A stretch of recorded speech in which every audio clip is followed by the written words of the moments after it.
या देवी सर्वभूतेषु शक्तिरूपेण संस्थिता नमस्तस्यै नमस्तस्यै नमस्तस्यै नमो नमः.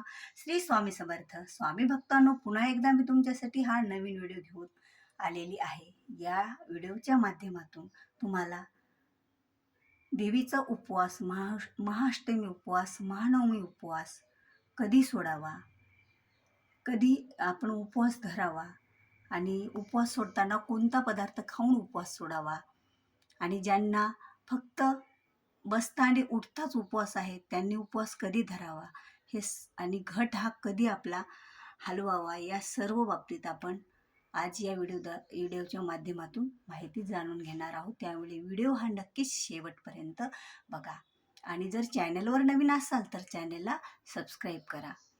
तर बघा, नवमी आणि अष्टमी ही शुक्रवारी एका दिवशी येत आहे. अष्टमी ही 10 तारखेला दुपारी 12:31 पासून ते गुरुवारी 12:31ला अष्टमीला सुरुवात होत आहे. ते शुक्रवारी 12:10 आणि तिथून समोर नवमी सुरू होत आहे ते 12 तारखेपर्यंत सकाळी 11 वाजेपर्यंत. मग अष्टमीचा उपवास आपण कधी करायचा आणि नवमीचा उपवास, महानवमीचा उपवास कसा करायचा? बघा, जे आपण पारणे उपवास म्हणतो, जे बसता उठता उपवास धरतात, त्यांनी सुद्धा उपवास आपल्याला सर्वांना शुक्रवारी म्हणजे 11 तारखेलाच उपवास हा करायचा आहे. कारण 11 तारखेला दुपारी नवमी लागत आहे आणि सकाळीही अष्टमी आहे. त्यामुळे अष्टमी आणि नवमी ह्या दोन्हीही उपवासाचं फळ आपल्याला मिळणार आहे. त्यामुळे ज्यांना उठता बसता उपवास आहेत त्यांनी शुक्रवारी म्हणजे 11 ऑक्टोबरलाच उपवास हा पकडायचा आहे. आणि देवीच्या चरणी आपल्याला उपवासाची आपण जे काही फळ असतं ते देवीच्या चरणी रुजू करायचं आहे. देवीकडून आपल्याला शुभ आशीर्वाद हे मिळत असतात. कारण अष्टमी आणि नवमी खूप अशी महत्त्वाची स्थिती आहे नवरात्रीमधील, आणि या महत्त्वाच्या स्थितीवर होम, हवन, जप, कन्यापूजन, ओटी भरणे असं सर्वच काही आईसाहेबचं आपल्याकडून सेवा ही आपल्या घराघरामध्ये मंडळातल्या देवीजवळही केली जाते. पण आता उपवास सोडायचा कधी?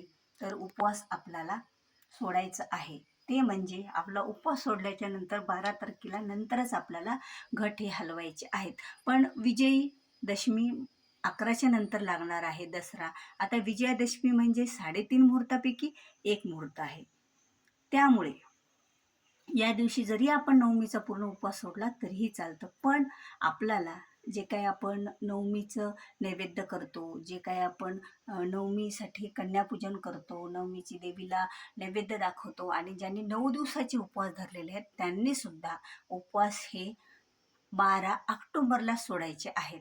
ज्यावेळेला घट हलवल्याच्या नंतर देवीला नैवेद्य अर्पण केल्याच्या नंतरच उपवास सोडायचे आहेत. आता त्या दिवशी आपल्याला जो नवमीचा आपण नैवेद्य दाखवत असतो, 9 दिवसाचे पारणे सोडण्यासाठी देवीला नैवेद्य दाखवून कन्याचं पूजन करून कन्यांना भोजन देऊन नंतरच आपण तो उपवास सोडत असतो. तर तो उपवास आपल्याला 12 ऑक्टोबरला म्हणजे सकाळी 11 वाजेच्या आत हे सर्व काही करून घ्यायचं.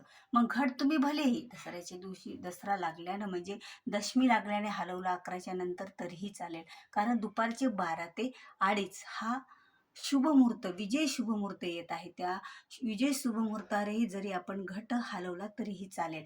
पण जो काय आपण देवीला नैवेद्य अर्पण करणार आहोत आपल्या कुलाचाराप्रमाणे, बघा, आपले कुलाचार सगळीकडे, देश बदलला, आपला जिल्हा जरी बदलला, थोडंसं गाव वाडे जरी बदलले तरी आपल्या इथे वेगवेगळी अशी प्रथा आणि परंपरा आहे, आणि त्या कुलाचाराप्रमाणेच आपण आपल्या देवीला नैवेद्य दाखवायचा. पण आवर्जून त्या दिवशी देवीला खिरीचा नैवेद्य आपल्याला दाखवायचा आहे. कारण बघा, खीर ही देवीच्या पात्रावर वाढल्याशिवाय आपल्याला नवमीचा आणि नवरात्रीचं फळ हे मिळत नसतं.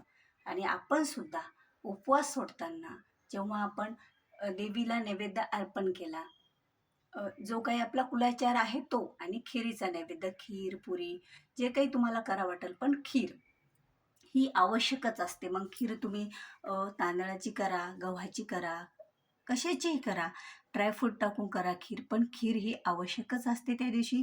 कारण देवीच्या पत्रावर म्हणजे देवी जी आपली राक्षसासोबत 9 दिवस युद्ध खेळून थकलेली असते आणि तिला एक ऊर्जा मिळण्यासाठी, आता ती तर आदिमाया शक्ती आहे, तिला स्वतःचीच ऊर्जा भरपूर आहे, पण आपली एक भक्ती असते. आपण देवीला काय देऊ शकतो?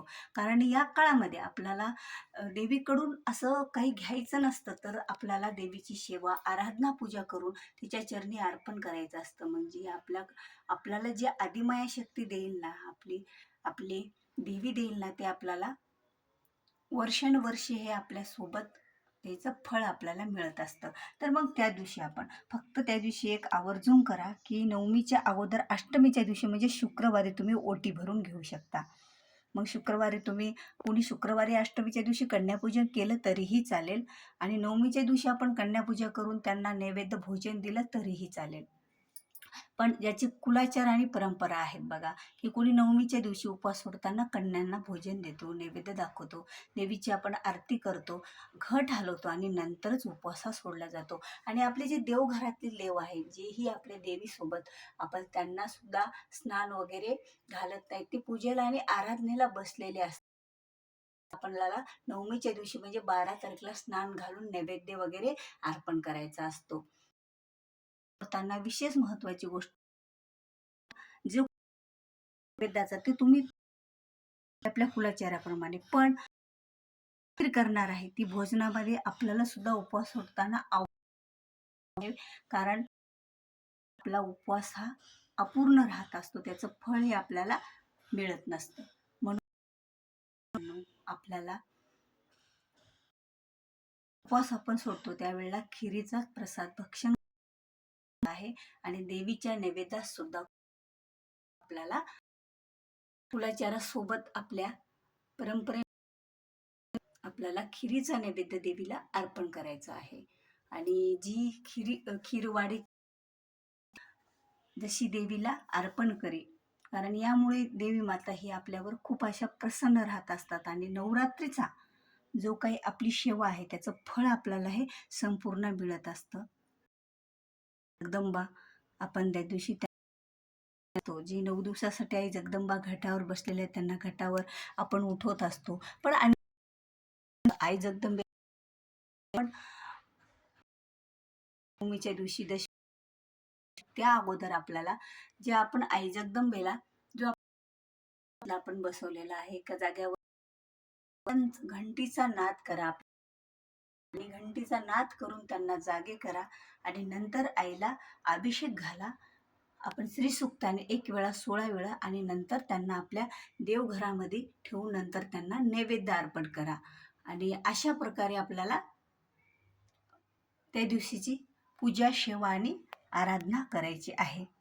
तर तुम्हाला समजलंच असेल की उपवास कधी धरायचा आणि ही सर्व माहिती जास्त शेअर करा, कारण बऱ्याच जणाला माहिती ही आवश्यक असते. तुमचे नातेवाईक जवळपास त्यांना, तर तुम्ही जर व्हिडिओ त्यांना पाठवला तर. आणि व्हिडिओमध्ये जर काही तुम्हाला आवडलं असेल तर व्हिडिओला लाईक करायला विसरू नका. चॅनलवर जर नवीन असाल तर चॅनलला सबस्क्राईब करा. तर भेटूया पुन्हा अशाच एका माहितीपूर्ण व्हिडिओसोबत.